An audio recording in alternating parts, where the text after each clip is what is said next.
The WNBA and the Players Union just reached a verbal agreement on a new collective bargaining agreement, and if the reported numbers hold, this is one of the biggest economic shifts women's pro sports has ever seen.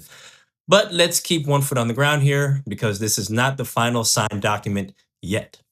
There still has to be a formal term sheet, full legal language, a player ratification vote, and approval from the league's board of governors. So the framework is here, but the ink is not. And that matters because right now, some of the loudest numbers out there are still reported terms and not published final language. Now, here's the headline. For the first time, the players are saying this deal ties compensation to a meaningful share of league revenue. And that is the breakthrough, not just bigger checks, a different economic model.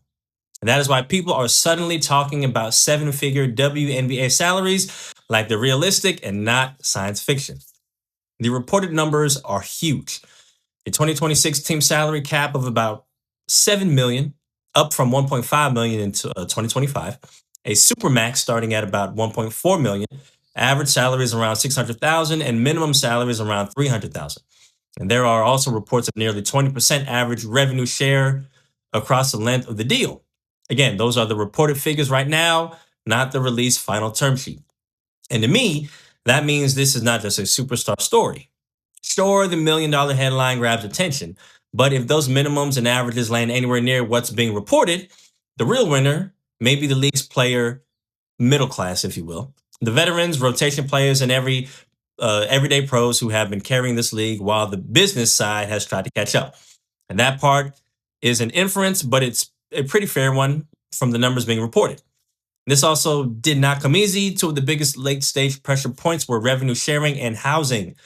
Public reporting showed the players pushing for a gross revenue approach, while the league's proposals leaned on net revenue. Housing was a huge issue too, because in this league, it is not some luxury add-on. It has been part of what makes the job workable and professional. There are other ripple effects as well. Reporting around the talks pointed to things like stronger professional standards, possible developmental roster spots, and changes that could affect how quickly young stars reach max level money. And some of that may end up being real and important. But until the term sheet is public, I'm not going to sell you mystery clauses like they're already carved in stone. What we do know is the calendar is still lined up. The league's 30th season is set to tip on May 8th, with training camps on April 19th and preseason April 25th. That matters because the league still has real business to process around the draft, expansion, and free agency. So getting this verbal deal done was not just symbolic, it was also operational. And the big picture business backdrop is obvious. The WNBA's new national media rights deals begin with the 2026 season and run through 2036 with Disney, NBCU, and Prime Video distributing more than 125 national regular season and playoff games each year. So this labor breakthrough is happening right as the league enters a much bigger revenue era. So, bottom line, this is not just a raise. It looks like a new default setting for what professional is supposed to mean in the WNBA.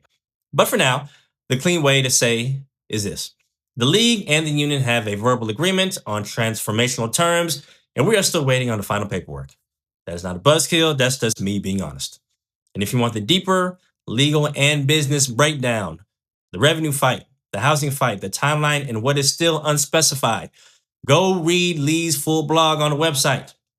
That's where the real document nerd party begins.